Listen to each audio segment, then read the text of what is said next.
Hi, Jan Chakowski here with my plans and pans for the week. I'm here in the Niles Public Library. Niles is one of the suburban towns in my district.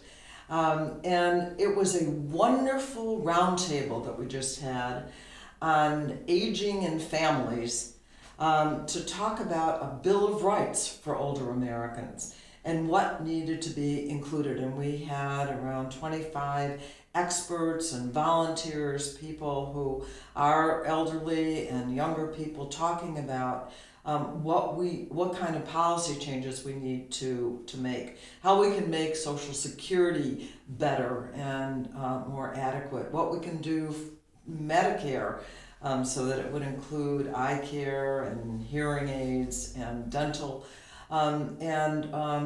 One thing that we really, I think, highlighted is that there is no long-term care policy in the United States of America. People who want to stay in their homes, the supports that they need, the cost of nursing homes, the problem of a lack of research into dementia and Alzheimer's disease. It was all across the board, very important things that we need to include in a Bill of Rights for older Americans and their families.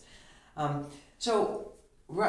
now, we're seeing, I think, the lowest of the low from the Trump administration. Maybe you saw this, that people who have come to the United States, immigrants, who are getting health care that is life-saving. There was a policy that they could be in the hospital, they would have to leave, but they could get the care that they need here in the United States, where we have the experts that could solve their problems. That has been ended by the Trump administration, it appears. The letters were sent to these families. Children with deadly diseases that have been told, you have 30 days to get out of the country. We've seen on television a number of the situations where if people are sent back to their home countries, then they will die. And it's just unbelievable that this is so cruel that I'm having a hard time getting my mind around it, and hopefully we're going to be able to do something about it, because I think there's universal outrage that at the very least the United States could do would not send people, drag them out of hospitals, and send them back to a country where that care is not available. I saw a young man crying, saying, if you send me back to Honduras, I'm going to die. I mean, who are we? So, we're working on trying to to investigate the situation and see if we can't help to get it changed. So it's the Labor Day weekend. I'm actually going to take off a little time and go to Lake Michigan and be with my family, which includes my dogs Eleanor and Franklin.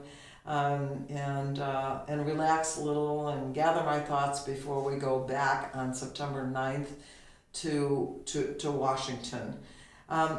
But it's also a time to think about Labor Day in the United States of America and what labor has meant to us. I'm a labor union member myself.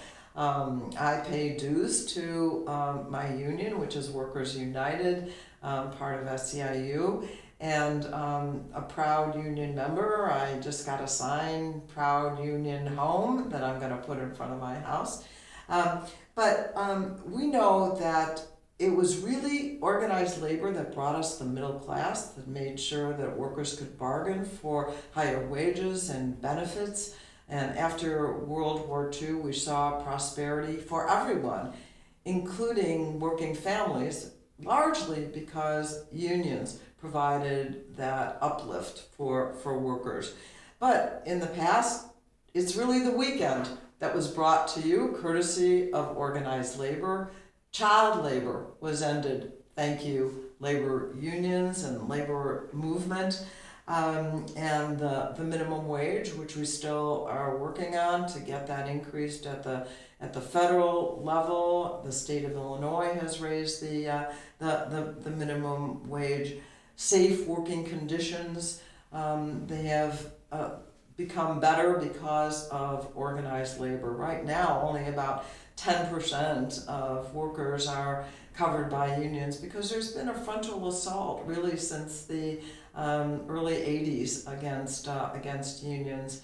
And I am hoping that I can be part of rejuvenating, refreshing, and rebuilding unions in the United States of America. Part of what I'll be thinking about on Labor Day as I celebrate with lots of Americans. And hopefully they'll be thinking how the name got there, Labor Day, and to think about unions. So have a wonderful Labor Day weekend. It also marks the time we're sort of back to work, and also the time when the elections start to gear up. So it'll be a very interesting time. Have a great weekend. Thanks. See you next week.